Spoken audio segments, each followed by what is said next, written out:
Hello, everyone. Welcome to Developing Palates. I am Aaron Loomis coming to you from the Drew Estate Studio. With me today is Jiunn, Lou, Seth, Geis, and from the Villager Cigar Studios, John McTavish. How you guys doing? It's Monday. I'm so excited. It's a good review. I can't wait. Yeah. All right. It's gonna be a good time, man. That's right. So today we are talking about the Matilde Limited Exposure number 2.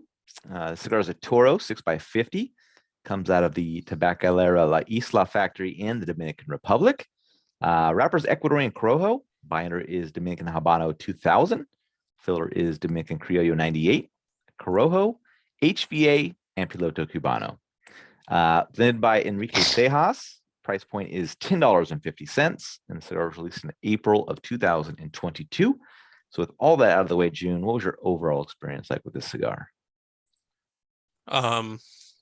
I feel like this is the Matilde that I like and from the past, and this is the formula that I know of Matilde, which is, they make really flavorful cigars and they're balanced. They're not heavy. They're not nicotine filled and strong. So this basically is going back to the formula.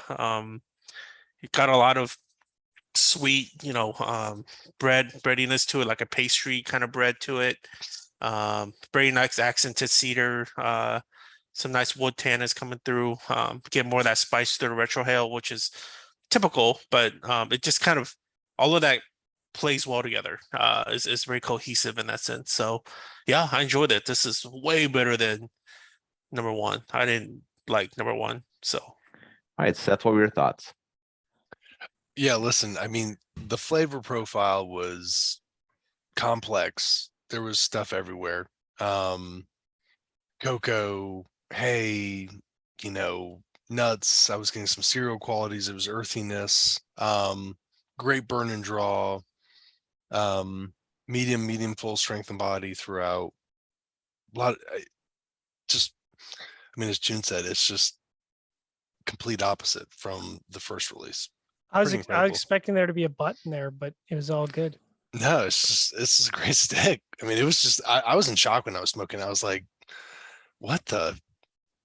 I mean, it really makes you wonder. John, what were your thoughts? Listen, man, the factory move was a good choice. I was also quite impressed because I think we did the Matilde number 1 not that long ago. Just last year. Yeah.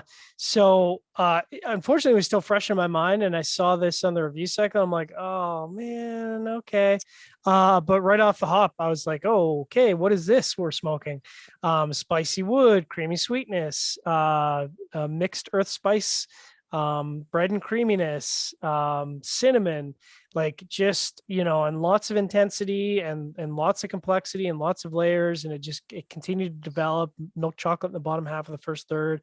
Second third was bread, spices, and sweetness, like just sort of like baked goods, like baked bread, baked cookies, creamy wood. I was just like, oh my God, like this is like night and day between the last cigar. And last third was still pleasant, just didn't quite have that same level of complexity. Still had bread, spices, and dry wood.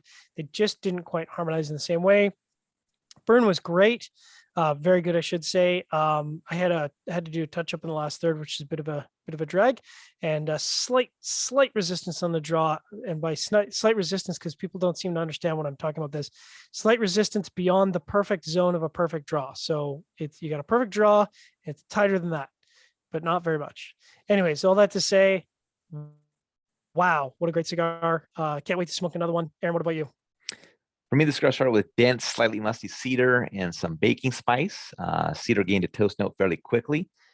Second third saw some dry earth join in, and the final third saw the toast note transition to a light char, and the baking spice dropped out.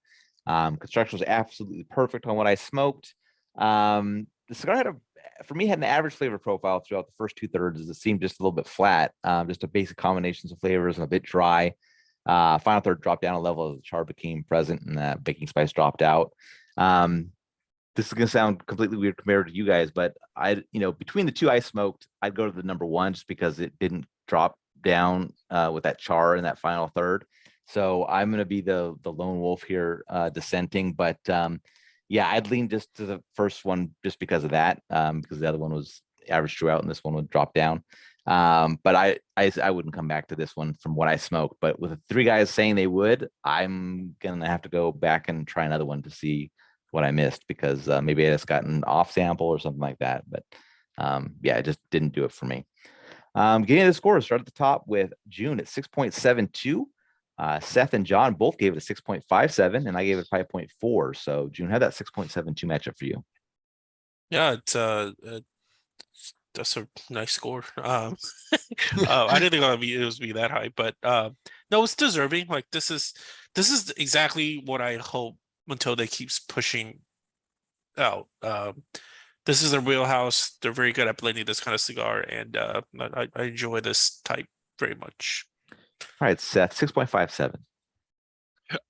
I mean, honestly, if you go back to some of the early Matilde releases, I would say this is where, like, score wise, this is where Matilde should always be at the minimum. Yeah. It should always be higher. I thought it was a really good blend. It's just, they've done better stuff, but I think it's just there's so much excitement off of the last thing that came out. It's just it was really enjoyable, and it's a cigar that I could smoke. The price is fantastic, but I could smoke this like all the time, and it's just. Go ahead, John. What was the price point? $10.50. Like I could, yeah. I mean, it's just one of those things that this is a blend I could smoke a lot of. So I really liked it. All right, John, same for you, 6.57. Yeah, listen, man. I mean, I even had a slight draw, slight burn issue. So you could say the score kind of could be elevated from that. I think the flavor profile is great. I'd love to see more like this, getting back to the roots of Matilde. I think, if this is a result of the factory change, great. I can't wait for the next release. But man, talk about a turnaround from the number one, because yeah. Aaron? Yeah, my 5.4 matches up well. It was slightly below average flavor profile, but it had perfect construction. So those kind of gets it to that mid 5s. But obviously I missed something in a cigar with the rest of the guys enjoying it quite a bit. So you can disregard my review and go with these 3 guys. All right, final thoughts. Number 1, they follow up the original release, which also was a Toro, now with a Lonsdale, and talking with Enrique at the trade show. Sounds like they're kind of going to keep that kind of fashion. I don't think it's necessarily going to be a Lonsdale every time, but there will be a second Vitola probably of this next year and around the same time they launched the number 3. So Verona Gordo would be hot. You think so? Yeah. Yes. Okay. Yeah. Were you talking to? Were you talking to Juan Cancel? Enrique. Juan Cancel. Why would Juan Cancel have anything to do with this? Because that's what protocol does. They come out with a line, and then they always do like, that's protocol thing. Yeah, I get you. Yeah, but they followed they followed the certain size every time. Like they started Toro, then they'd go like Churchill, then they'd go Lancero, right? That would be the formula for them. So well, now they just do. Anyways, I don't want to talk about a different brand, but now they just do freaking bundles of whatever shop exclusive. Yeah. Any other thoughts on this, guys? I think that purple band is pretty sick, but I think the purple. I liked nasty. it. Yeah. Purple and gold, man. It's full on Prince in the Revolution purple. You know what I'm saying? Yep. Pancakes, bitches. We're so old. This purple is better than the Supertramp purple.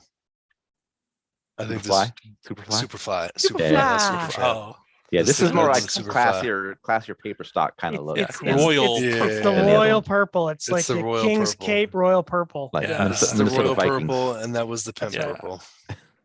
King of the North shit. That's right. King of the North skull.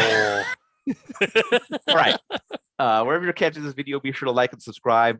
Read the full written review on the website. Follow us on the social media channels, and you catch all of our review recaps on podcasts, iTunes, Google Play, and Podbean. Thank you for tuning in. We'll catch you on the next one. Who is number 2 and who does he work for?